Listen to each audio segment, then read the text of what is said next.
Casero Podcast se hace audio.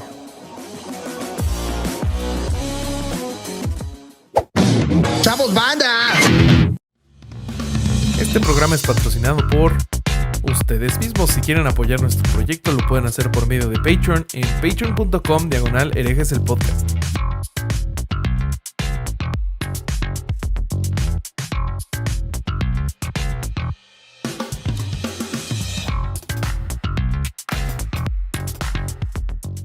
¿Qué tal, mis estimados herejes? Bienvenidos a Herejes el Podcast, un espacio para conocer y discutir tópicos históricos, científicos, filosóficos, de actualidad y cultura popular desde el pensamiento crítico y la evidencia disponible, intentando siempre encontrar el humor y el punto medio. Amigos, creo que nos hemos divertido mucho en los episodios pasados y hoy regresamos a la amargura. Ya ahorita vamos a la amargura, pero antes les quiero decir que yo estoy contento porque en el canal donde sale Herejes hay mucho contenido bonito, entonces váyanlo a checar. Recientemente Carlitos Vallarta sacó un podcast nuevo, Cero Serotonina, se los recomiendo mucho. Entonces vayan para que se les pase la amargura de hoy. Les voy a presentar a mis coanfitriones, hermanos, amigos, abogados del diablo, Sex Symbols, y después al invitado. Empezando siempre por Alejandro Vázquez Azpilicueta, el Vasco. ¿Cómo estás? Bien. Estoy varias cosas. Una, estoy cumpliendo con lo que dije respecto del mes de la sensibilización del cáncer de mama, así que acá estoy con mi camisa rosa. Eso como primer punto. Como te imaginé segundo punto, corriendo a la tienda así el día siguiente. No, ya la tenía. A comprar ropa rosa. No o sea, te me hacías un tipo que tuviera ropa rosa. Si me conocieras, sabrías que yo no compro ropa, así que eso no ocurriría. En segundo lugar, no podés decirme sex symbol ni a Alejandro ni a mí cuando en una toma de cámara está Clemente García Novela. Perdón que ya nombré al invitado, pero no se puede. No se puede. Si está él, no se puede hablar de otro sex symbol. Así que eso no te permito, me ofende. Me ofende porque lo siento muy injusto. Estoy muy contento de tener por tercera vez a este invitado que es del exclusivo club de los que vinieron 3 veces, que están Carlos Vallarta y Clemente. O sea que ya en algún momento va a tener que hacerse socio nuestro o algo como Carlos, porque es lo único es lo que pasa cuando... Sí.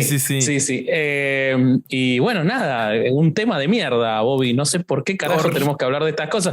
Con un amigo podríamos hablar de fútbol, de cualquier cosa divina, y lo traemos para hablar de este tema de mierda. Podríamos hablar de caniches que caen de un piso 3.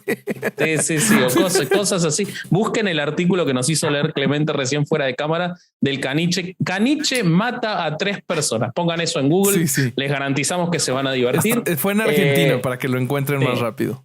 Y no, caniche mata a 3 personas, nada más. No pongan ni el país. Caniche mata a 3 personas. No hay 2 casos.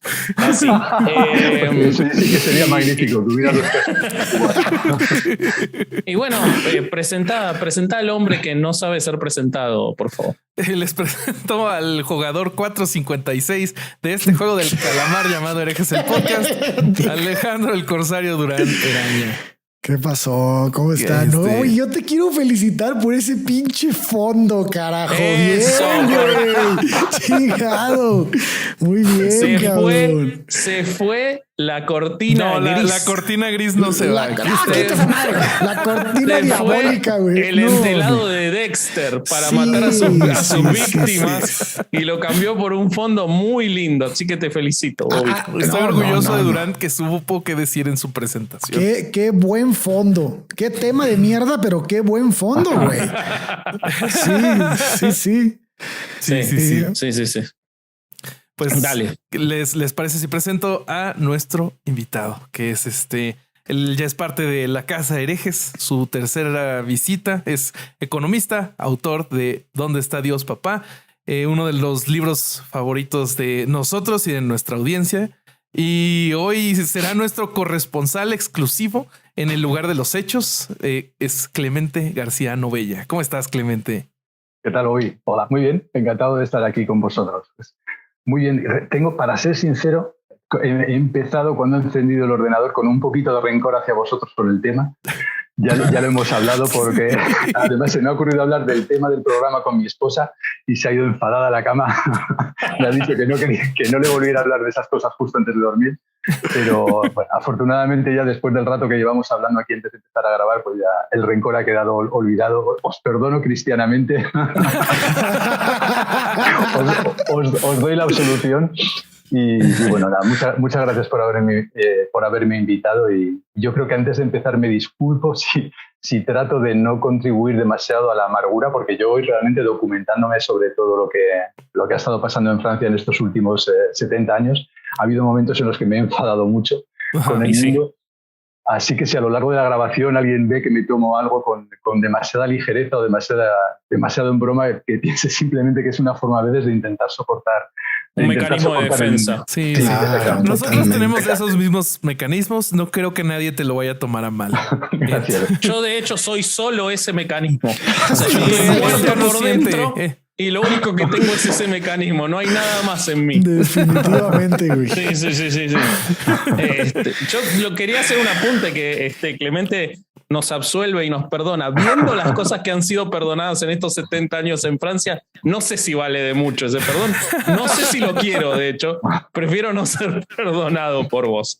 Pero bueno, démosle para adelante, por favor. Démosle para adelante. Creo que el Corsario nos iba a presentar el tema.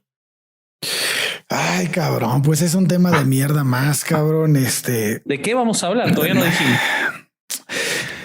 Fíjense que hoy vuelve la amargura, herejes. Y yo quiero decirles que uno de los objetivos que para el que este podcast fue construido en su momento y todavía fue para tocar temas que sabemos que se encuentran ocultos bajo pues una especie de cúpula reforzada por pues sentimentalismos y creencias sin fundamentos, ¿no?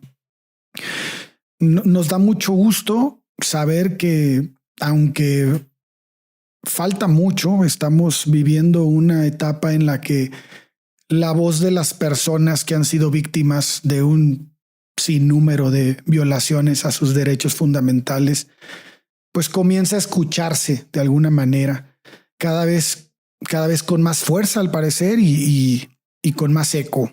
Uh-huh.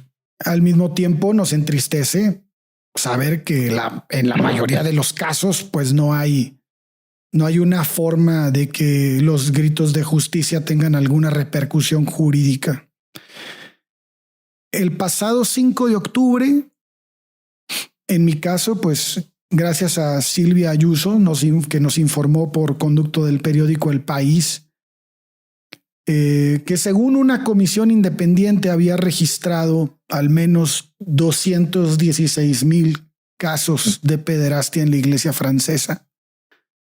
Una cifra que podría aumentar a 330,000 casos. En Iglesia caso de Católica Francesa, ¿no? Sí, Católica Francesa. Sí. Podría aumentar en caso de que pues se contaran los abusos cometidos por laicos, ¿no? Sí. Es un informe de 2,500 páginas. Uf. Y en esta parte yo me pregunto cuántas páginas que no leeremos se quedaron en la tinta de esos bolígrafos que callaron por miedo, por vergüenza, porque no pudieron continuar más, porque el dolor y el trauma fueron tan grandes que sus vidas jamás volvieron a tener sentido. ¿Cuántos llantos de niños quedaron sofocados entre las sotanas de miles de sacerdotes que jamás eran juzgados? Que no se nos olvide que esas personas atacaron sexualmente a menores de edad y nuevamente fueron protegidos de manera sistemática por una institución que dice promover el amor al prójimo. Pues yo creo que ya basta, ¿no? Hay que abrir los ojos. No les estamos pidiendo que dejen sus creencias, porque ese es su derecho. Uh-huh. Pero que dejen de darle de poder a una institución que durante toda la historia ha demostrado ser una mierda.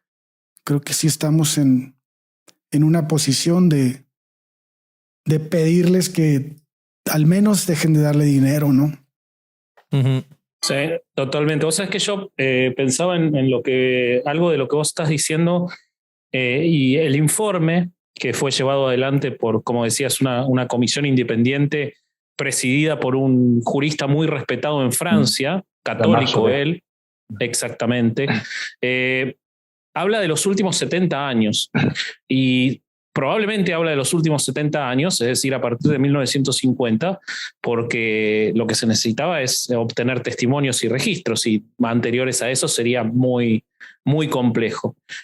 Con lo cual nos estamos quedando con un número que el propio informe estima de mínima, de 3.900, creo, sacerdotes abusadores, de 330.000 casos no de casos de abuso, sino de personas abusadas. Los casos de abuso pueden haberse reiterado mucho más.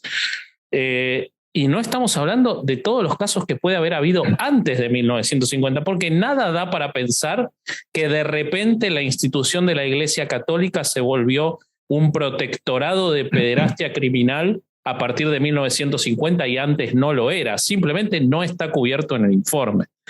De hecho, la Iglesia Católica en Francia era mucho más grande antes de 1950 o hasta fines de 1960, con lo cual da para pensar que los números son enormemente más grandes que lo que determina el informe, sin perjuicio de que por suerte existe el informe y podemos hablar de esto.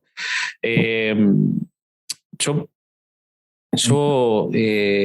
cuando leía y veía todo esto, y antes de dejarle la palabra a Clemente, que me encantaría saber su opinión y qué está pasando en Francia con todo esto, a mí lo que más me enardeció al leer todo esto, o una de las muchas cosas que más me hizo enojar, además de que no se tratara el caso de los abusos a los que fue sometido Quasimodo por la Iglesia francesa, eso no está en el informe, pero una de las cosas que más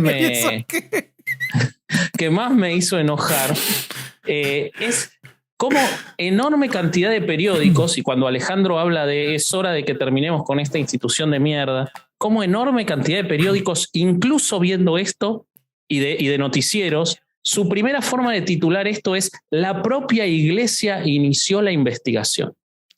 Una falacia, claro, y una mentira absoluta. Total. En tanto y en cuanto la Iglesia inició esta investigación porque no le quedaba más remedio.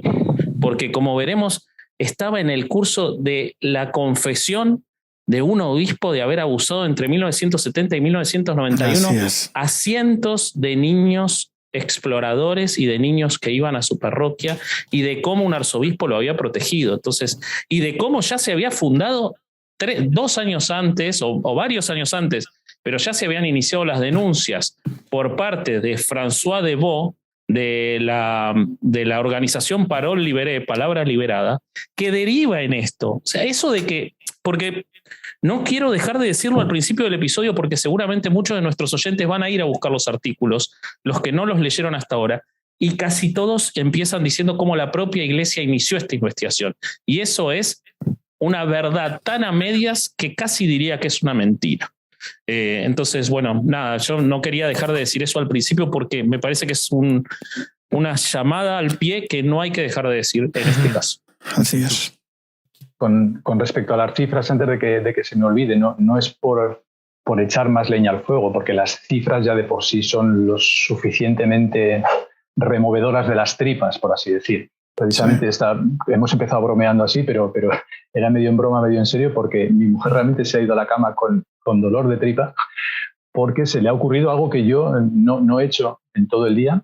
Se le ha ocurrido dividir los 330.000 niños por los días que cubren esos 70 años. Y entonces nos salían unas cifras que hemos tenido que coger una calculadora para ver si eran ciertas, de 10, 11, 12, 13, 14, 15 niños al día. Y entonces, claro, mi mujer no se lo creía, porque mentalmente te imaginas, vale, Francia es muy grande, es un país muy grande. Yo intentaba consolarla diciéndole, pero claro, estamos hablando sobre todo que estas cifras han ido decreciendo, que las cifras más grandes han sido en los años 50, 60, 70, porque era una época en la que no solamente como ahora eran los colegios, sino que en los colegios había internados, había muchos niños que vivían en los colegios, iban desde la campaña, desde el campo a las ciudades a estudiar. Y había algo más, ¿no? Le daban Sí. le daban los días jueves en la escuela, no había clases en Francia, Miércoles, para que fueran a escuela religiosa. Los miércoles. Sí, O sea, tan fuerte era que no tenían clases seglares los miércoles para que fueran a escuela religiosa, de tan poderoso que era en esa época. Entonces yo intentaba consolarla a ella diciendo, claro, es que antes era aún mucho peor de lo que ahora es, y de hecho cuando el propio presidente del informe, el señor Jean-Marc Sauvé, le he escuchado hace un rato hablando, nos explicaba, no para quitarle hierro, sino al contrario, para no bajar la guardia, diciendo que hoy en día sigue habiendo niños violados en Francia, pero decía que las cifras han ido decreciendo. Y alguien podría decir, bueno, han ido decreciendo porque cada vez hay menos seminaristas, porque cada vez hay menos compromisos. Sí, pero esto lo han elaborado gente que sabe mucho de estadísticas, que sabe trabajar con los datos, con lo cual ha quitado esa influencia. Y digamos que quitando esa influencia, el hecho de que ahora mismo hay menos seminaristas, menos contacto de los niños, por así decir, 24 horas al día. Con menos católicos en general, ¿no? Menos católicos en general, aun quitando eso, digamos que este problema está yendo a menos. Además, el hombre transmitía esa honestidad de decir, no quiero quitarle hierro al problema, Pero lo que quiero decir es que, claro, cuando tú haces ese cálculo y divides por la cantidad de días que tienen 70 años, 330.000 personas, 330.000 niños, salen unas cifras que dan ganas de vomitar. Aunque, bueno, un solo caso ya daría ganas de vomitar. Y también algo que ha dicho Durán me ha hecho pensar en el sesgo de supervivencia. Y de nuevo, no es para añadirle hierro al asunto, no es para echar más leña al fuego, sino es para ser conscientes del problema del que estamos hablando. No estamos hablando solamente de 15 niños al día, o de 10, o de 11, o 12, o 13. Estamos hablando, el sesgo de supervivencia en psicología viene porque alguien, creo que fue en el ejército británico en la Segunda Guerra Mundial, vio que la gente de sus equipos estaba viendo cuando los aviones volvían de los bombardeos, estaban analizando y hacían unos dibujos para analizar qué partes de los aviones tenían que reforzar. Y entonces estaba viendo que sus equipos estaban reforzando las partes de los aviones. En los dibujos se ve claramente, imaginaos el plano de un avión de la Segunda Guerra Mundial, donde se colocan, se dibujan los lugares del avión en los que el avión ha vuelto dañado, ha recibido. Entonces la primera reacción de la mayoría de las personas allí era reforzar esas partes dañadas de los aviones. Pero este oficial, no sé si tiene un nombre que haya pasado a la historia, pero una mente lúcida en ese momento dijo, tened cuidado, daos cuenta de que lo que hay que reforzar no son las partes de los aviones que hemos recibido con todas esas balas. Lo que tenemos que reforzar es las partes donde no hay ninguna bala, porque esos son los aviones que no han vuelto. Entonces, desde entonces a eso se le llama el sesgo de supervivencia, y se aplica, por ejemplo, en criminología, cuando se habla de que se empieza a conocer muy bien la mentalidad de los asesinos en serie, hay que tener en cuenta el sesgo de supervivencia. Y es que todo lo que podamos predecir o modelizar sobre los asesinatos en serie va a estar basado en datos de los asesinos en serie que han sido capturados.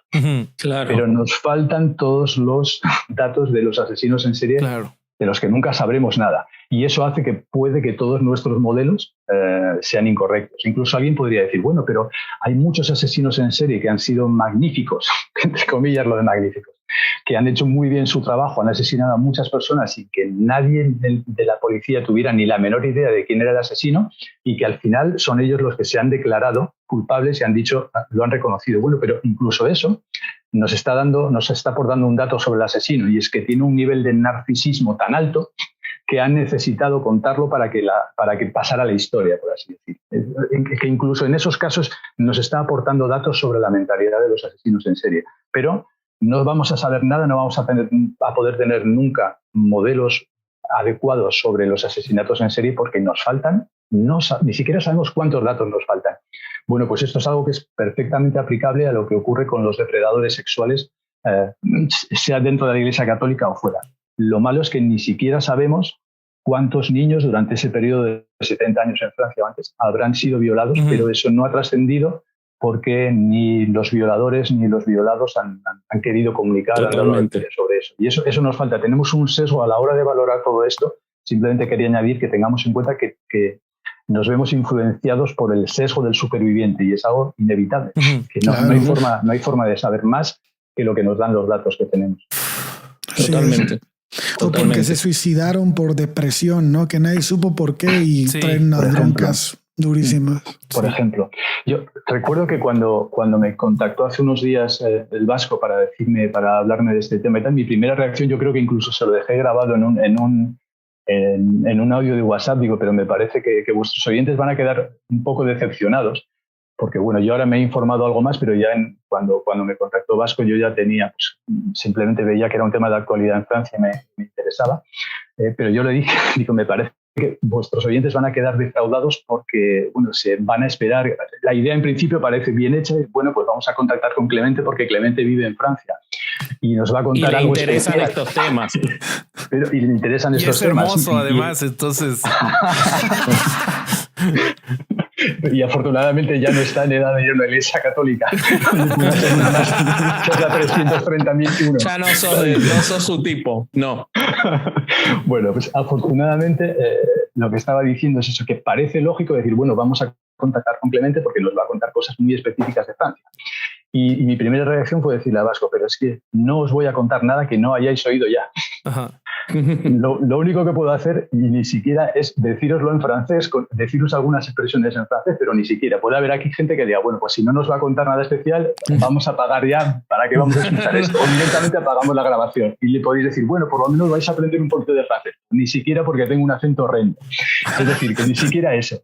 Pero lo que quiero decir es que las primeras cosas que me venían a la cabeza cuando me contactó Ale fue, por ejemplo, una expresión que se me quedó grabada en francés, que es quelques brebis égarées.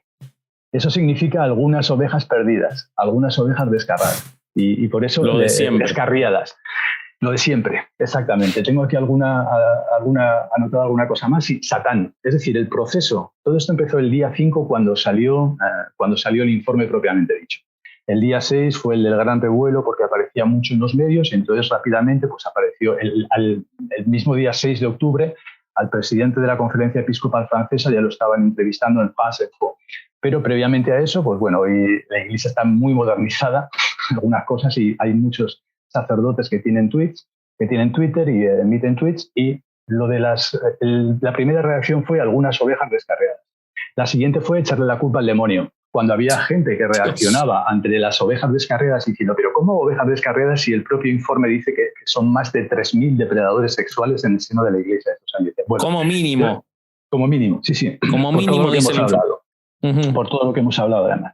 Bueno, pues cuando lo de las ovejas descarriadas o las ovejas perdidas no colaba, por así decir, porque había demasiada gente que le decía esto no es un argumento, pasaban al argumento que creían ya que dominaba la discusión, era Satán, han sido poseídos por Satán. Y es descorazonador, es descorazonador porque ¿cómo hablas con esas personas? Que realmente, y eso es algo que nos pasa en otros ámbitos de la vida con gente creyente, es como intentar hablar con un niño que cree realmente que el hada madrina, que el ratón Pérez, que existen. Si alguien sinceramente piensa que esas 3.000 y pico personas que han violado a niños dentro de la Iglesia Católica en Francia lo han hecho porque han sido poseídas por el diablo. ¿Por dónde prosigue la conversación? Es que realmente salvo. Yo no sé si veis alguna otra opción, pero a mí no se me ocurre ninguna. Eso las personas que hablaban, claro. Porque otro rasgo muy habitual que os sonará de México, de Argentina, o que me sonaba a mí de España es el silencio completo de los sectores más conservadores de la sociedad. Los cobardes que callan, ¿no? Hay un dato muy interesante respecto de esto que estás diciendo, Clemente, de un artículo que salió en el New York Times el 12 de octubre, escrito por Norimitsu Onishi y Aurélien Bredin, en el que analizaron la conducta de los cada vez, como decía Bobby, es efectivamente cierto que cada vez hay menos católicos en Francia. Este es un fenómeno que lleva ocurriendo hace muchos años. Y creo que a nivel mundial, ¿no? No, bueno, pero en Francia es muchísimo más contundente. Que los niveles en Francia son muchísimo más contundentes porque Francia era, hasta principios del siglo XX, uno de los países donde la Iglesia Católica era más poderosa. Había sobrevivido incluso la Revolución Francesa manteniendo su poder. Y para más o menos la década del 60, donde se reportan, según el informe, entre el 50 y el 68 se calcula el 42% de los casos de abuso, es decir, casi la mitad en 20 años. Y Y esos números han acompañado la caída de los católicos en Francia. Ha pasado de esa época en la que eran el 96% de los franceses se reconocía católico, a que hoy sea más o menos alrededor del 20%. Ha bajado en un 40% en los últimos 20 años los bautismos, los matrimonios religiosos. Es decir, el catolicismo en Francia ha caído, pero quienes subsisten como católicos, y de esto trata el artículo, se han ido al extremismo conservador. Son votantes de incluso gente que está a la derecha de Marine Le Pen, si es que eso existe. Y lamentablemente sí existe. Es decir, hay un personaje exactamente que está a la derecha y le está ganando en las encuestas, pese a que todavía no se candidateó como presidente de Francia. Y han tomado declaraciones, yo quiero leer una en particular, de personas en estos días, luego de que sale el informe, en la que dice, por ejemplo, han tomado declaraciones en misa estos periodistas del New York Times después de ocurrido esto. Y, por ejemplo, Roselyne Delcourt, de 80 años, después de la misa vespertina del miércoles, es decir, al día siguiente que salió o a una semana luego que salió el informe, en la parroquia de Nuestra Señora de la Gracia, en Passy, en el distrito 16 de París, un bastión adinerado y muy conservador, dijo que esto se percibía como un ataque a la Iglesia Católica. Claro, siempre. La idea de que saliera este informe se percibía como un ataque.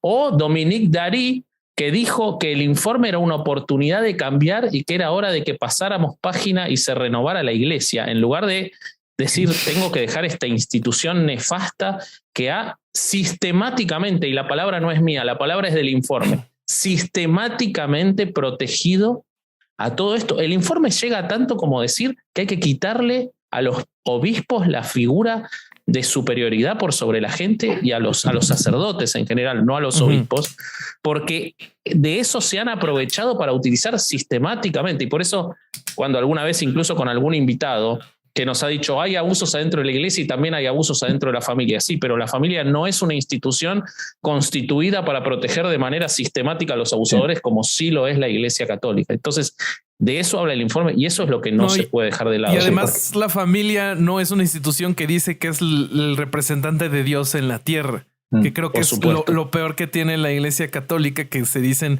el hombre, el middleman entre la gente común y papá Dios, ¿no? Entonces, no sé, eso es para mí. Yo creo que es algo de lo que muchos jerarcas de la Iglesia no se dan cuenta, es que al permitir, al encubrir, al esconder, al castigar sin postre a los pecadores, a los pobrecitos pecadores, les castigan sin postre cambiándolos simplemente de lugar a lugares donde pueden seguir violando niños. Lo que están haciendo es traicionar, pero de una forma repulsiva, la confianza de todos esos padres que han puesto a sus hijos en sus manos. Pero es una traición con todas las mayúsculas que se le puedan poner a la palabra traición. La confianza ya no solo de las familias, sino del Estado. Porque sea por unos motivos o por otros, al fin y al cabo el Estado durante todos esos años en Francia lo que estaba haciendo es confiar a la Iglesia Católica la educación. El precio a pagar ya se sabía que era imbuir en las cabezas de esos niños las ideas de entes sobrenaturales, entes buenos o malvados y demás. Lo que no estaba en ese contrato tácito entre la Iglesia y el Estado es que el precio a pagar iban a ser también 330.000 niños violados. Eso no estaba en ningún acuerdo. Y eso es traicionar no solamente la confianza de cada una de las familias, sino traicionar al Estado. Y en esa descripción que estábamos haciendo del proceso que yo he seguido durante estos días, es decir, el 5 de octubre se publica el informe, el 6 de octubre el presidente de la conferencia episcopal, es verdad, yo he visto el vídeo presionado un poquito por el periodista, pero solo un poquito, lo que acaba diciendo claramente, y yo lo he oído con mis propias orejas hace un rato, lo que acaba diciendo el señor Éric de Moulin-Beaufort, que es el presidente de la conferencia de obispos de Francia, es que el secreto de la confesión está por encima de las leyes de la República. Es decir, cuando tal cual, lo he oído tal cual. Es decir, cuando ya no sirven las ovejas descarriadas, cuando ya no sirve el enemigo de mi amigo imaginario llamado Satán. Entonces pasamos al secreto de la confesión. Y ahí es cuando, porque en Francia hay muchos católicos, pero hay cada vez más gente laica. Y la laicidad en Francia es algo muy valorado. Y eso se ha visto durante estos últimos años con todo el tema, todos los problemas que ha generado el Islam en Francia. Ha habido mucha gente que ha salido realmente a defender el laicismo francés. Entonces, cuando el señor obispo ante la insistencia del periodista, dice que el secreto de la confesión está por encima de las leyes de la República, ha habido muchos juristas franceses que han salido a decir que no, que el señor obispo se estaba escudando en una ley del año 1891 en la que se le otorga al secreto de confesión la misma calidad que se le da al secreto de un abogado con sus clientes o de un médico con sus pacientes, pero ha habido muchos juristas que le han dicho que eso está desfasado porque en unas leyes posteriores ha quedado claro que el secreto de confesión tiene unos límites. Y está específicamente delimitada en la ley francesa que uno de esos límites es la integridad física y espiritual de los niños.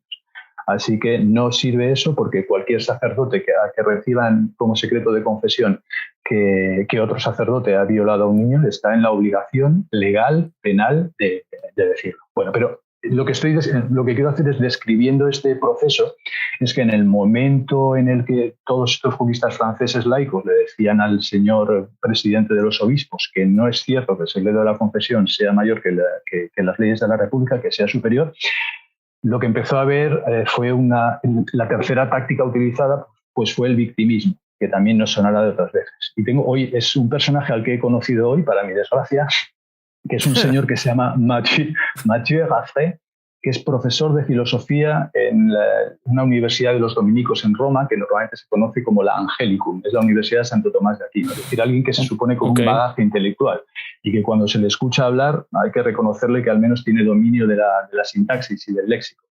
Pero bueno, he traducido sus palabras y lo que dice en un tuit suyo es: rezo por el Monseñor Moulin-Beaufort, que ha sido convocado ante el ministro del Interior por defender el secreto de la confesión. Y ahora viene la frase que yo he subrayado: los tiempos de las persecuciones han vuelto. No. Muchos sacerdotes murieron para no traicionar ese secreto. No. Y ha sido la sensación tan grande de asco que he tenido, ya no solo por ese tuit en concreto, sino que he dicho, bueno, voy a buscar en su cronología anterior, en los tuits anteriores a este tuit que le ha salido, digamos, para defender a su amigo y le ha salido la vena victimista, vamos a buscar los tuits en los que dice, mi corazón no dejo de rezar por cada uno de esos 330.000 criaturas que han sido violadas. Bueno, pues yo creo que para sorpresa de nadie, una vez conoces al personaje, ni un solo tuit de ese tipo. Es decir, está tu institución, una institución de la que tú enseñas en Roma sus bases, sus creencias, sus leyes, esa institución está violando niños a un ritmo de 10, 12 o 14 niños al día, pero la víctima eres tú. Hijo de puta. En fin, bueno, pues eso es uno de los personajes que he conocido hoy, pero no ha sido el único. He encontrado otro que se llama Gérard Araud, que, bueno, el nivel del personaje también dirías que puede tener un poquito más de empatía, de calidad moral. Bueno, pues este señor es ex embajador, ha sido embajador de Francia ante la ONU y ante los Estados Unidos. Y estamos hablando de alguien que teóricamente tiene que tener un pose, una presencia intelectual, una capacidad de diálogo. Pues este señor también le he oído literalmente decir que sí, sí, la ley de Dios es superior a las leyes de la República para los católicos. Todo creyente debe obedecer a Dios antes que a las instituciones humanas. En fin, estos son solo dos ejemplos, pero al hilo de lo que he empezado a decir es que seguramente son cosas que no sorprendan, porque son cosas que hemos oído de ciertos personajes, yo en España, el Vasco en Argentina, vosotros en México, sin duda. Bueno, pues por eso decía que no sabía si os iba a poder aportar nada nuevo, porque pero sí, ya hago estás trayendo mucho. Sí. Te gusta hacerte el humilde siempre a vos, pero sí. Para después abrumarnos con todo lo que aportás. Sí, algo spoiler, como dicen los jóvenes, porque ahora veremos que sí que hay algo diferente en Francia con respecto a nuestros países. Pero bueno, hemos empezado por aquí para que veáis cómo ha sido el proceso durante estos días primero el recurrir a las ovejas descarriadas, al demonio, y luego, por supuesto, el contorsionismo léxico. Es una expresión que he oído a una periodista aquí francesa que me ha gustado mucho, lo de contorsionismo léxico. Claro. Para no usar términos como responsabilidad, como indemnización. Ojo, que eso es muy importante también, claro. porque hay muchas diócesis francesas que no son ricas, o por lo menos eso dicen ellos. Bueno, ese es un tema muy interesante el que traes, y quiero saludar a nuestro querido Ángel Castrejón, que estuvo con nosotros en el episodio de la Arquidiócesis de Boston, sí. Porque él, cuando supo que íbamos a hacer este episodio, me hacía mención de que no dejemos de ver este punto. En Boston se gastaron millones de dólares en indemnizaciones en los Estados Unidos por cuando saltaron los casos de abusos. La Iglesia francesa ya se está atajando en decir una historia que yo escucho. La primera vez que yo fui a Francia fue en el año 99 y me impresionó ver el estado lamentable de muchos edificios creo que es Saint-Germain-des-Prés, donde están los antiguos reyes. Bueno, sí. Esa yo la vi muy deteriorada, por ejemplo, en ese momento, y otras más, y me contaban la historia de que la Iglesia francesa solo vive de los aportes de los fieles porque el Estado no sostiene a la Iglesia Católica, a diferencia de en otros países. Pero resulta que investigan, y eso lo están usando ahora para básicamente no pagar indemnizaciones, además de que casualmente de los 330.000 casos, apenas menos de un 1%, creo que menos de un 0,1% no prescribieron, con lo cual tampoco podrían ser juzgados y objeto de litigio y de indemnización, cosa que es muy conveniente para la Iglesia de iniciar esta investigación ahora. Pero volviendo y sumando a lo que decía Clemente, la Iglesia está diciendo que no tiene recursos, y ya hay abogados y víctimas como Olivier Savignac, quien sufrió abusos sexuales por parte de un sacerdote y tiene una asociación para las víctimas, que dice, cuidado con eso, porque la Iglesia francesa no tiene recursos que le da el Estado, pero el Estado mantiene los edificios de la Iglesia por ley, que son de las diócesis y que sí podrían ser objeto de venta para hacer pago de indemnizaciones, cosa que la Iglesia se está haciendo en Francia, sí. La distraída. Sí, yo lo he oído en un debate hoy precisamente, que una víctima, además muy joven, se le veía un muchacho de unos 30 y pocos años, de una víctima muy joven ante un sacerdote que estaba diciendo muy joven que la Iglesia... para vos, para los curas ya estaba viejito. Ya estaba pasado. Sí, además es un dato que no hemos dado, pero la gran mayoría de las víctimas de este informe están entre los 10 y los 13 años. Es decir, sí, que realmente era muy viejito para esta panda de degenerados. Lo que estaba esta víctima le decía que dejaran de hacerse las víctimas también en el tema de las indemnizaciones, porque decía él que simplemente vendiendo todo el patrimonio inmobiliario que tiene el Vaticano en París, que solo con eso tendrían para indemnizar a miles de generaciones en todo el mundo. Así que le ha dejado un poco frío rápidamente, porque ha dicho que, claro, entiende que el Vaticano no quiera desprenderse de todo ese dinero, porque será muchísimo dinero, pero que con el patrimonio inmobiliario que tienen en París sobraría para las indemnizaciones. Y de todas formas, ya un último dato sobre el tema de las indemnizaciones, porque me ha gustado mucho la frase. El Jean-Marc Sauvé, que ha sido el presidente de la Comisión de Investigación, que yo no lo conocía, pero es un alto funcionario de Francia que ha sido funcionario de carrera a lo largo de toda su vida, ha sido presidente del Consejo de Estado, que es una especie de tribunal constitucional en Francia. Pues ha dicho una frase que me ha gustado mucho en su conferencia de prensa, que es que, refiriéndose a las indemnizaciones, c'est pas un don, c'est un dû. Es decir, no es un don, que no le está diciendo a la Iglesia que no vea las indemnizaciones como una dádiva, como un don, como un regalo que hace a los indemnizados, a las víctimas, sino que c'est un dû. Es decir, es algo debido, es algo que se les debe como mínimo. Y a mí esa frase me ha parecido muy buena para frenar un poco el hecho de que algunas personas dentro de la Iglesia Católica quieran decir, bueno, que una cosa es pedir perdón, porque para eso puede que estén dispuestas, al fin y al cabo lo practican muy a menudo y demás, y no tienen problema muchos de ellos, pero que otra cosa muy diferente es pagar esas indemnizaciones. Hacer algo al respecto. Y tengo aquí anotado, perdonad, un último personaje, porque quizá este sea y ya luego intentamos, o por lo menos intentaré no ver solamente la parte negativa de todo esto. He tenido la desgracia de dar también aquí en en mi móvil con un señor que es el obispo auxiliar de Versalles, al que le he oído usar a Mandela para decir que la conciencia está por encima de la ley. Es decir, ya en esta pendiente resbaladiza que hemos estado viendo de empezar por las ovejas descarriadas, el demonio, el victimismo generalizado, él ha usado a Mandela en un intento de justificar a su jefe, al presidente de la Conferencia Episcopal Francesa, diciendo que el secreto de la confesión está por encima de las leyes. Él ha dicho que no solamente es secreto de la confesión, y ha puesto como ejemplo a Mandela, que si creemos que una ley es injusta, la conciencia tiene que estar por encima de la ley. Bueno, pues eso ha llegado a decir este hombre, de nuevo, sin hacer ninguna reflexión previa sobre que se sentían mal por las víctimas, ¿no? Estaba simplemente... Qué orgullosa debe estar la familia de Mandela, la verdad. En este momento deben estar... De que se usen sus palabras para justificar exactamente todo lo contrario, ¿no? Y qué raro que ninguno de ellos diga... Güey, la justicia debe de estar por encima de las leyes, ¿no? Güey, porque estamos viendo una cantidad de casos que no pueden ser llevados a juicio porque prescribieron. La justicia se debería de imponer a esa prescripción y llevar a todos estos hijos de la chingada a un tribunal y juzgarlos como debe ser, cabrón.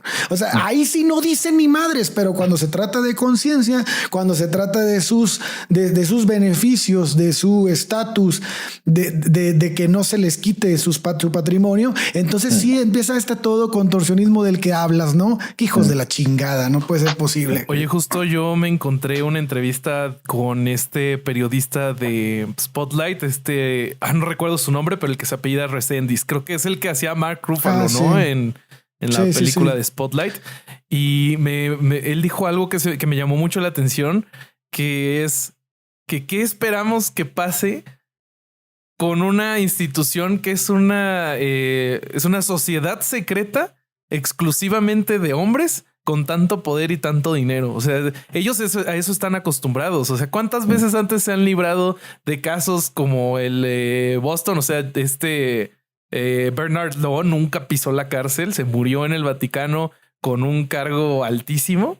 Y no vio la justicia. Entonces, ¿cuántos casos se han sacado así antes? O sea, a mí, responden así porque siempre salen impunes.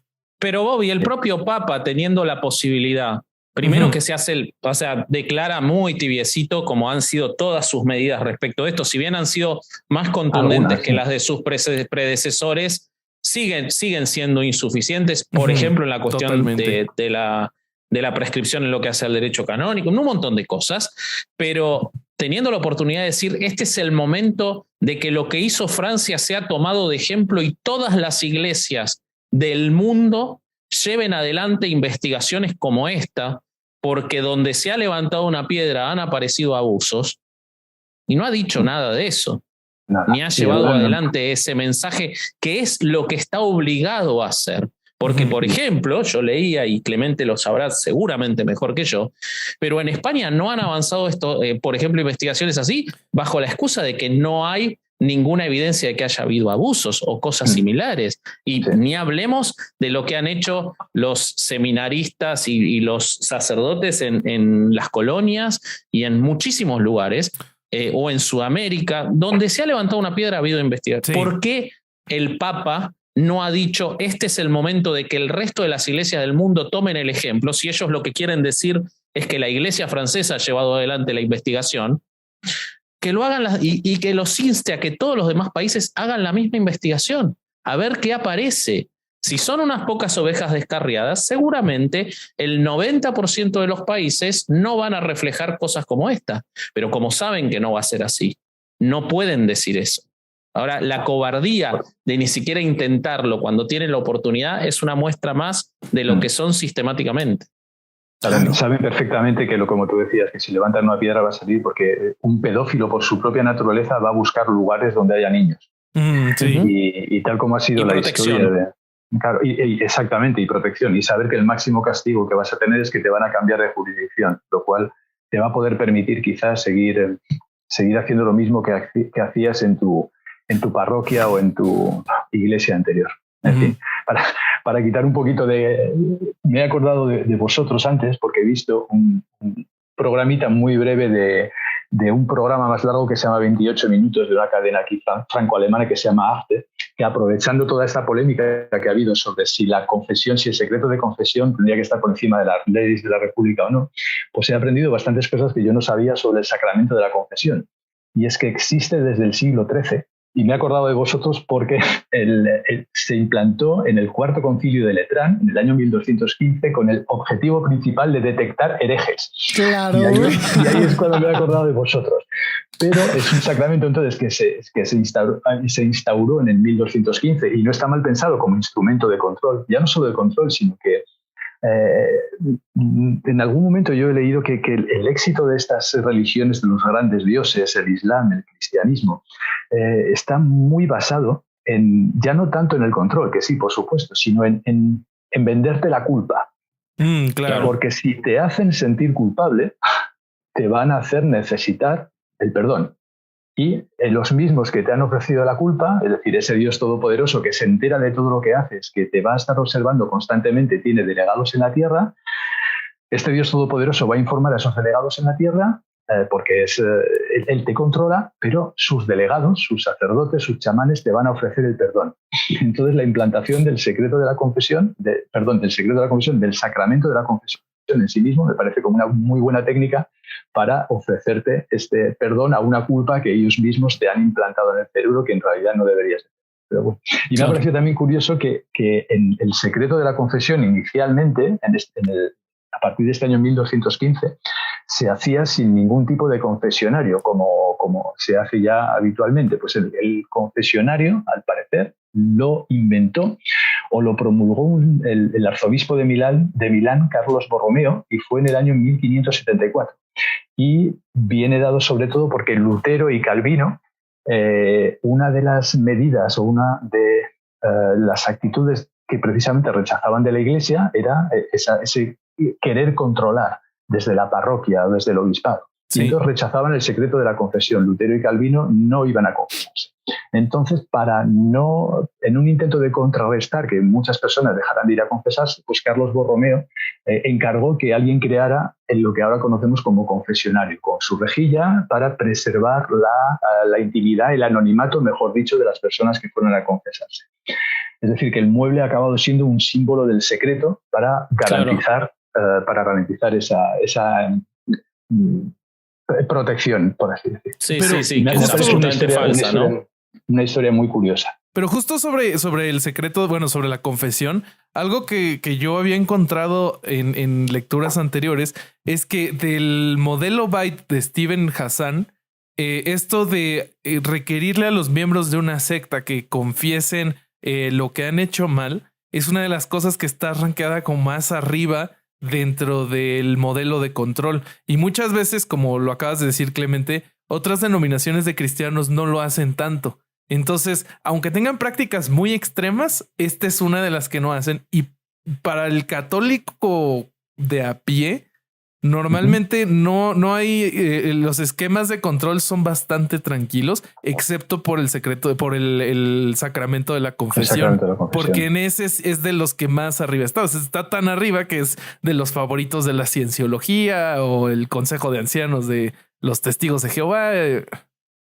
Esa es curiosidad, pero sí, también es un buen lugar para filmar películas pornográficas, como pueden ver en el episodio que tenemos en Podimo respecto de los negocios de los legionarios de Cristo. Sí, que una de los principales lugares donde invierte dinero es en producir pornografía. Hostia, y tiene una serie. Es absolutamente real, querido Clemente. Es real. Una de las series que producen los legionarios de Cristo a través de empresas es sobre sexo en el confesionario entre el cura y las mujeres que van a confesarse. Así que también es un buen set de pornografía. Así que gracias al arzobispo de Milán que ordenó crear ese mueble y nos ha dado horas de entretenimiento. No a mí, que como dije en muchos episodios, jamás en mi vida vi porno, pero sí a otra gente. Nadie aquí, nadie. Sexo en el confesionario con un pepino en la mano como título de película porno me parece fantástico.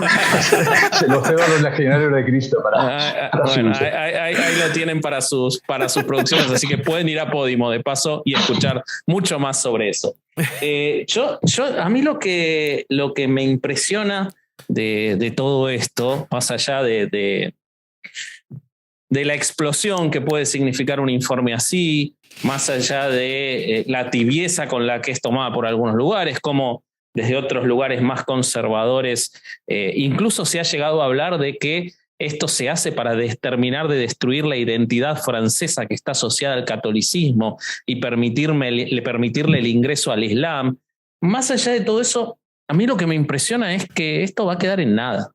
Porque ya le han pedido, ya hay agrupaciones pidiendo, como ocurrió en Chile, por ejemplo, la renuncia de todos los obispos, y que me parece una medida muy bien intencionada. De hecho, está siendo llevada adelante por asociaciones de víctimas.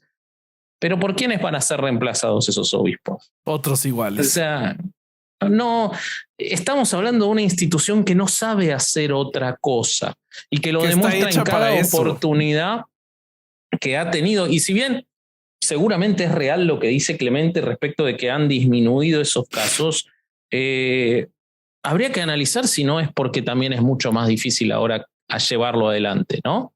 Y no si es porque han tomado medidas para poder detectar en los seminarios a los pederastas y separarlos. No tenemos evidencia de que ese sea el caso, me parece. La única medida que creo que se debe de tomar ya, ayer, la tenían que haber tomado, es que ningún menor de edad debe de estar bajo responsabilidad de esta institución. Ninguno. No deberían, no puede haber seminarios con niños menores de 18 años. No pueden tener acceso a los niños. No es posible. O sea, han demostrado a lo largo de la historia que no tienen ninguna capacidad para resguardar la integridad de un menor. Yo te lo aumentaría a ninguna persona vulnerable. Ninguna persona vulnerable, ok. Es ya impresionante que no se hagan, que las familias sigan dejándole a sus menores de edad a cualquier sector de esta institución, a cualquiera. No, mira, en México nunca se ha hecho una investigación real, güey. La única investigación más cercana fue a Maciel y ya vimos los resultados. O sea, y salen con 217 niños fueron los que abusaron el Maciel. O sea, ¿cuántos años tuvo metido en esto? ¿Cuántos niños tuvo bajo su responsabilidad? ¿Cuántos niños están bajo la responsabilidad de congregaciones como los misioneros del Espíritu Santo, como los legionarios de Cristo, como los lasallistas? Ya vimos lo que pasó en España, ¿no? El Opus Dei. O sea, maristas, los que digas. En los que digas ha habido casos. Todos los que han tenido bajo su control menores de edad, todos tienen casos de estos. No ha habido uno solo. Y estamos hablando de esto, no estamos hablando de todo el daño que ya lo tratamos con Clemente en el episodio sobre el adoctrinamiento infantil, todo el otro daño que causan la educación religiosa. O sea, claro. Ahora estamos hablando solo de los abusos. Sí. No nos olvidemos que no es que por contraposición, no es que le estamos quitando, o sea, lo que tenemos que, de una buena vez por todas, lo que tenemos que tener claro es que lo que también está proponiendo Alejandro, por contraposición, no le está quitando nada a esos niños. No hay nada bueno que obtengan de estar en el riesgo que les supone encima ser abusados. No hay en contraposición nada positivo en el acercamiento que tienen hacia esos chicos, más que un adoctrinamiento peligroso y dañino para la psique. O sea, debería ser tan matemático que la resolución sea esa, que el hecho de que no ocurra te demuestra que nada va a pasar al fin. Claro, porque hay mucha gente dentro de todos los organismos que tienen poderes de decisión, que tienen poderes de control, que son cristianos. Y entran en esa disonancia cognitiva. Tú lo has mencionado en el episodio del adoctrinamiento infantil. Recuerdo que hablábamos de que el problema de ese adoctrinamiento infantil es que cuando esos niños se hacían mayores, votaban. Y votaban por partidos que no podían votar a favor del aborto porque creían realmente en la existencia del alma. Y recuerdo que decíamos que muchos médicos, que muchos jueces que van a tener que tomar decisiones sobre esos asuntos no lo van a hacer porque su institución, bueno, pues con esto ocurre exactamente lo mismo y se ve en la tibieza, como mínimo en la tibieza, cuando no en el ataque descarado, incluso a veces con las víctimas o con personas que defienden a las víctimas, pues porque esas mismas personas que son médicos pues han llegado a ser, como en este caso, embajadores de Francia ante Estados Unidos.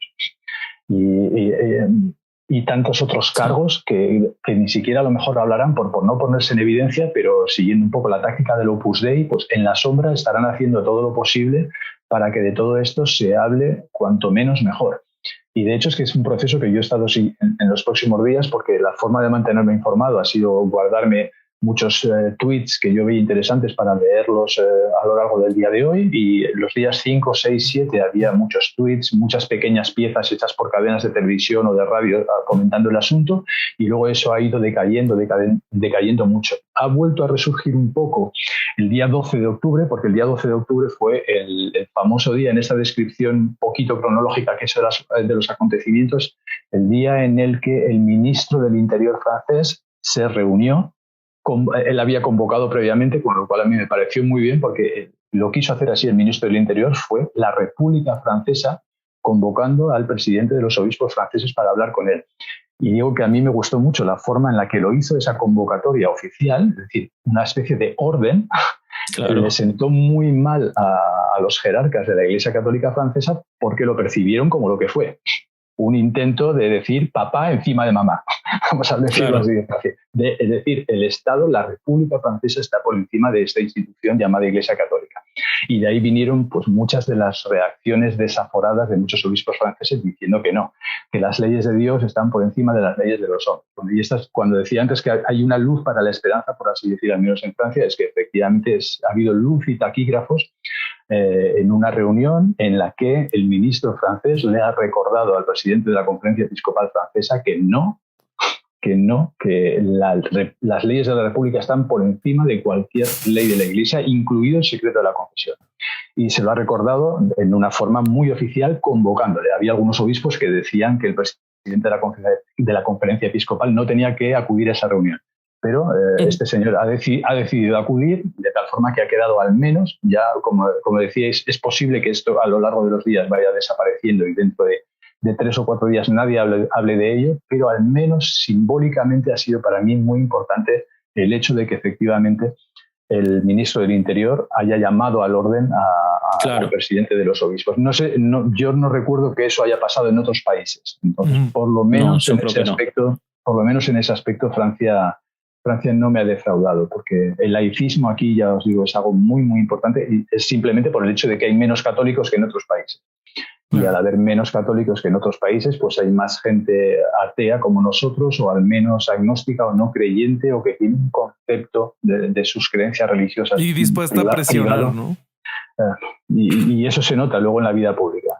Hay ministros que son capaces. Eso es muy difícil que hubiera pasado en España. Recuerdo que en su momento había un ministro que yo creo que llegó a ser ministro del Interior, que no tenía ningún problema en decir públicamente que a él le ayudaba a aparcar el ángel Marcelo. Es decir, él, no estoy de broma, suena a broma. Fernández Díaz, ahora me ha venido. Si algún oyente tiene la curiosidad de teclear, era el ministro Fernández Díaz. Yo creo que fue al menos ministro de 2 cargos en España a lo largo de los años 2000 o principios de los años 2010. Bueno, pues claro, solamente una pequeña parte de la población española nos reíamos de él, porque hay tantas personas que supongo que seguirán creyendo en el ángel de la guarda que no veían nada ridículo en el hecho de que el señor ministro dijera públicamente que a él su ángel de la guarda, por ejemplo, le ayudaba a aparcar, que cada vez que le pedía ayuda a Marcelo, él encontraba aparcamiento rápidamente. En fin. Y bueno, pero tiene sentido, porque ese ángel, al estar encargándose de que el ministro pueda estacionar, no estaba mirando y evitando que los curas violen chicos. O sea, el problema es un problema burocrático. O sea, ese ángel estaba ocupando una tarea y bueno, lo requerían para eso. Y no se puede hacer todo. Los ángeles no pueden hacer todo. Tienes que hacer no son todos poderosos. No son todos tiene poderosos como su sentido. jefe. Claro, si él hubiera pedido ayuda directamente a Dios, que es todopoderoso, todo habría sido posible. Le pidió ayuda a un simple subordinado.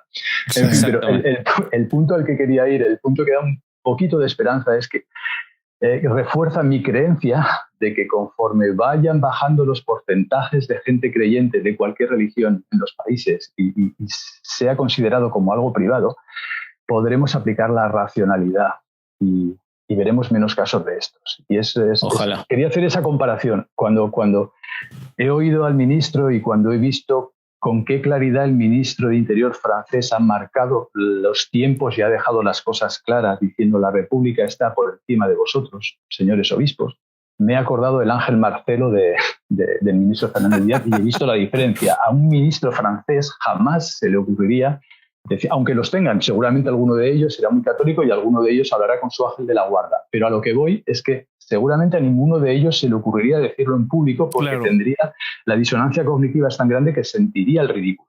Y sin embargo, en España, hace 10 o 15 años, ese ministro no tenía ninguna sensación del ridículo porque la mayoría de la población sigue siendo católica.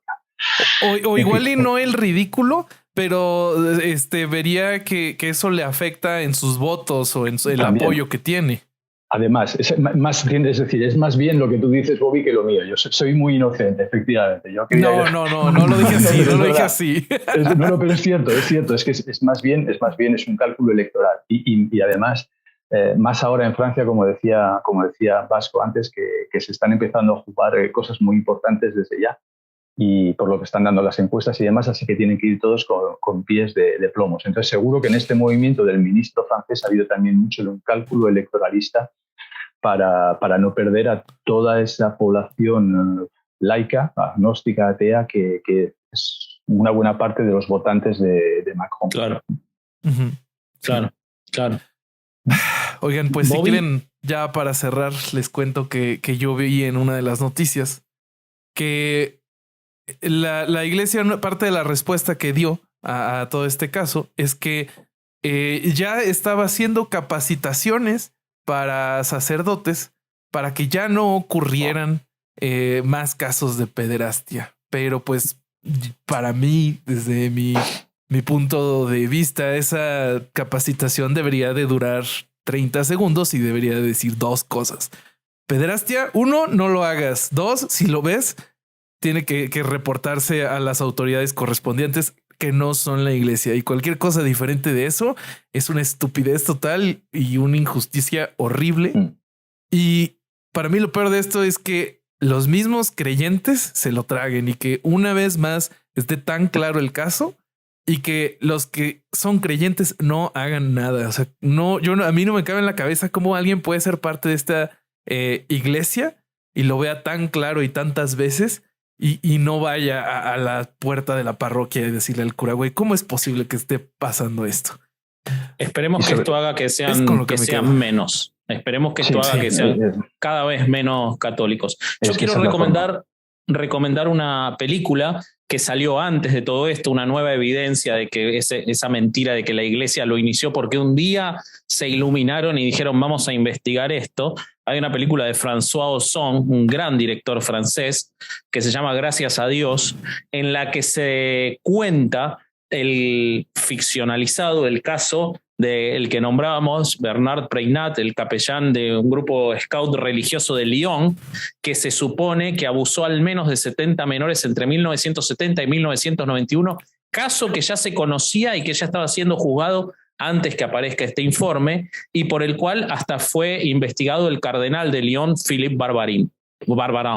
Todo eso es objeto de esta película que les recomiendo mucho como complemento de este episodio porque da una pauta muy completa, además de que es una excelente película, de muchas cosas de las que estamos contando. Sí. Quería añadir solamente una cosa, que teóricamente el informe Sauvé facilita o busca soluciones para intentar solventar este problema definitivamente. Pero sobre las soluciones, curiosamente, no sé si es porque no es lo bastante atractivo para los medios de comunicación. Sobre las soluciones no he conseguido encontrar nada de lo que figura realmente en el informe. Sin embargo, lo que sí he encontrado, y es a lo que quiero ir un poco para rematar por mi parte este asunto, es sacar la palabra ciencia a colación. Porque al fin y al cabo la la pederastia no deja de ser un trastorno psiquiátrico, por mucho que nos remueva las tripas. Sí. Y entonces hay que tratarlo desde la ciencia. Y hay personas que se dedican a buscar soluciones a ello desde la ciencia. Y hoy he encontrado a una de esas personas, se llama Noemí Pereda, es una profesora de la Universidad de Barcelona, que es profesora, además ella lo describía como su pasión, porque, y creo que tiene razón, porque ella está ayudando a la gente con sus investigaciones, ayudando concretamente a niños. Y ella es profesora de victimología infantil. Y tiene una unidad en la Universidad de Barcelona, que es el Grupo de Investigación en Victimología Infantil y Adolescente. Y se dedica con ciencia, mediante la psicología, mediante la aplicación tanto de la evolución como de la psicobiología a este problema en particular, se dedica a estudiar, a analizar los factores de riesgo para que una persona no solamente tenga tendencias pedófilas, sino que pase a la acción. Entonces, me he dejado esta nota muy importante porque como he visto que en el medio de toda la polémica y de todo lo que pasaba no se daban realmente soluciones, pues quería sacar a colación la palabra ciencia. En concreto, esta persona que me ha parecido, Noemí Pereda, alguien que está estudiando el problema no solamente desde el punto de vista de las víctimas, que es su especialidad, sino también de los victimarios, de las personas que causan todo este sufrimiento, de los pederastas, para saber más de todo de todo lo que pase por sus cabezas, para ver cómo se puede conseguir patrones, para detectarlos antes de que pasen a la acción y para, una vez detectados, ayudarles en la medida de lo posible. Claro. En fin, ciencia. Sí. Era mi remate. Claro. Excelente. Totalmente. Ay, pues Ale. No. Nada. Nada. Nada, güey. Porque- Nada que no haya dicho la ya, verga, güey. vámonos, por favor. Pero Nada que no hayamos dicho 30,000 veces en este podcast, güey. Nada. Sí, Nada más. es una lástima quizá porque había acabado hablando de la doctora Noemí Pereda, pero algo de lo que habéis dicho también me ha hecho buscar una cita del libro La Broma, porque recuerdo que lo colgué hace poquito en Twitter de La Broma de Milan Kundera. El libro increíble, Pues, increíble. Léanlo todos. Hay un párrafo de ese libro que a mí me subibella. No sé si esta palabra ya es demasiado antigua, incluso para alguien como yo, pero porque me parece que refleja perfectamente la realidad de lo que habéis dicho, y es que esto se va a olvidar dentro de muy poco. Bueno, leo el párrafo. Sí, de repente lo vi así. La mayoría de la gente se engaña mediante una doble creencia errónea.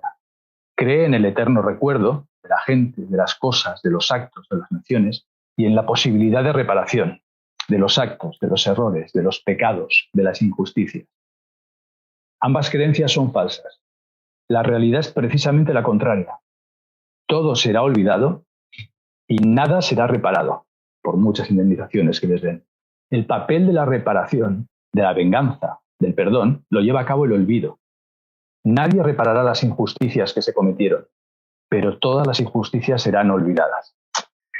En fin, esto tendría que haberlo dicho un poquito antes quizá para rematar con la doctora Noemí Pereda y dar un poco de esperanza, porque queda un poco negro, pero me parece que refleja realmente lo que va a pasar. Es absolutamente real. Que todo va a pasar al olvido y que nada será reparado, pero que al menos consigamos entre todos, cada uno en la medida de nuestras posibilidades, en mi caso pequeñas, en la vuestra más grandes, porque tenéis un programa que llega a mucha audiencia, pues darle todo el apoyo, toda la difusión que podáis a iniciativas como las de esta doctora, que tratan de buscar soluciones a problemas reales sin tener que recurrir a amigos ni a enemigos imaginarios de amigos imaginarios, sino buscando realmente las causas psiquiátricas que pueden llevar a alguien a violar a un niño y afrontar el problema de cara, sin necesidad de esconderlos a otro sitio donde puedan violar más niños, sino tratarlos como lo que son, como trastornados mentales. Y buscar una solución tanto para ellos como para sus víctimas, como sus víctimas potenciales. Sí, muy bien. Pues si quieren cerremos el capítulo para que podamos ir por nuestra respectiva dosis de calmantes y antiácido. Pero para eso, Clemente, cuéntanos cómo te encontramos en redes sociales otra vez, porque para los que no saben, Clemente es un gran tuitero. Y es muy divertido seguirlo. Entonces, ¿cómo te encontramos? Soy un retuiteador.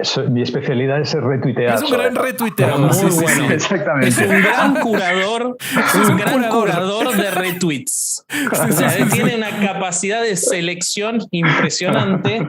Y además a mí que no consumo Twitter también los comparte en Facebook. En Instagram, Facebook, sí, por en suerte. su página de Facebook también los comparte. Sí. Entonces, Yo antes de que Clemente diga dónde puede encontrarlo, lo pueden encontrar en 2 episodios anteriores de Herejes el Podcast que los invitamos a escuchar, que son el adoctrinamiento religioso infantil. Y el episodio sobre por qué la gente sigue creyendo en dioses. Sí, sigue creyendo en dioses. Episodios buenísimos los 2, así que por favor vayan a eso. Y además, ¿dónde podemos encontrarte, querido? En las redes sociales, Facebook, Instagram o Twitter, pero ya digo, no esperen encontrar ningún contenido original porque mi cabeza no es especialmente original, pero sí que es verdad que como llevo muchos años en Twitter, ya tengo facilidad, simplemente a base de tiempo sigo a personas realmente muy interesantes que a veces tienen tweets magníficos tanto en cuanto al humor, que es algo que me gusta mucho tener para compensar los temas que eligen ustedes. Aquí tengo que compensarlos siguiendo a gente con mucho humor. Pero no solamente, ahora, mira, aprovecho para hacer publicidad de una de mis listas de Twitter que se llama Human Nature, Naturaleza Humana, porque he conseguido en el espacio de estos 2 o 3 últimos años, yo creo que no son más de 50 o 60 personas, pero sigo a profesores de psicología de todo el mundo anglosajón, también hay alguno en el español. Lo único que tiene que ser es todo en inglés, o casi todo en inglés, pero si hay alguien interesado en muchos de los temas que tratáis vosotros en vuestro programa, que son sobre naturaleza humana, sobre qué hace que seamos como somos, por qué preguntas como por qué tanta gente cree en dioses o por qué simplemente nos comportamos de la forma que lo hacemos, pues cada vez más hay gente que está investigando de una forma muy científica todos los mecanismos psicobiológicos, toda la influencia de la teoría sintética de la evolución en el comportamiento humano. Pues si buscan en mis listas de Twitter, aparte de una que se llama Risas, que tampoco está mal, hay otra que se llama Naturaleza Humana, que realmente creo que merece bastante la pena por la gente que forma parte de esa lista. Así que sigan esa lista si quieren saber algo más de la naturaleza humana, porque ahí encontrarán las personas que están haciendo investigaciones hoy mismo, a día de hoy, estudios sobre el comportamiento humano. Pero bueno, en Twitter, en Instagram o en Facebook, donde quieran, ahí estoy. Claro, y además para contenido original, vamos a poner aquí abajo en la descripción el link para que puedan comprar el libro de Clemente, ¿Dónde está Dios, papá? Que está buenísimo, es de nuestros favoritos del podcast y también favorito de la audiencia. Si no lo han leído, aquí abajo lo van a poder encontrar. Nosotros, Roberto, ¿dónde nos pueden encontrar? Nosotros estamos muy activos en redes sociales. Respectivamente yo estoy como Bobby.hereje, el Corsario está como el Corsario.hereje, Vasco está como Vasco.hereje. Somos bien originales aquí. Sí. El podcast está como herejes-el podcast en Instagram, en Twitter. Subimos historias para ustedes todos los días, salvo cuando le toca a Bobby. Si no, Vasco todos nos los pega. días, salvo cuando le toca a Bobby, subimos historias. Pero Bobby ahora ¿sabes? Compensa otros días. La Virgen Bobby. Yo subo cuando no me toca para estresar a Vasco. Eso es lo que yo hago. Exacto. Sí. Parece que lo hicieras para mí. A mí me gusta como Bobby cree que todo en el podcast lo hace para mí. Pero bueno, mientras lo hagas, para mí es suficiente. Pueden encontrar nuestra mini temporada en Podimo, 6 episodios en los que hablamos de Norberto Rivera, legalización de drogas, trabajo sexual, legionarios de Cristo, crímenes en el Vaticano y el negocio guadalupano. Y prepárense que capaz hay algo más. Hay algo más. No sé, yo no dije nada, yo no dije eso, lo dijo Alejandro. Y bueno, Patreon, suscríbanse a Patreon, que tenemos mucho contenido exclusivo y cada vez vamos a tener más. Vamos a hacer una revisión de episodios viejos, seguro revisaremos el de Clemente y diremos lo lindo que es Clemente y lo inteligente que es, y muchas cosas más con el amigo Larva, además de todo el contenido exclusivo, como el pre-show que hicimos con Clemente hoy antes de grabar esto, donde no estaba Alejandro Durán con ganas de romper algo, estaba todavía alegre, no estaba como tranquilo. En este momento. Y bueno, nada, yo no tengo nada más para decir. Creo que eso es todo por el momento. ¿O quieren agregar algo más? Durán, ya no dijiste nada desde que... No, ya estaba buscando mi libro de Clemente, pero lo tengo arriba en el cuarto. Ah, bueno, Ok. yo pensé que era el coraje ya era tanto que ya no querías hablar. No, estoy dejándolo ser. Ah, ok, está bien. Bueno, pues entonces si no queda nada más que agregar, este fue otro domingo de no ir a misa y escuchar Herejes el podcast. Durán, ¿podrías hacerme el favor de correr la música? Pongan la pinche música, por favor.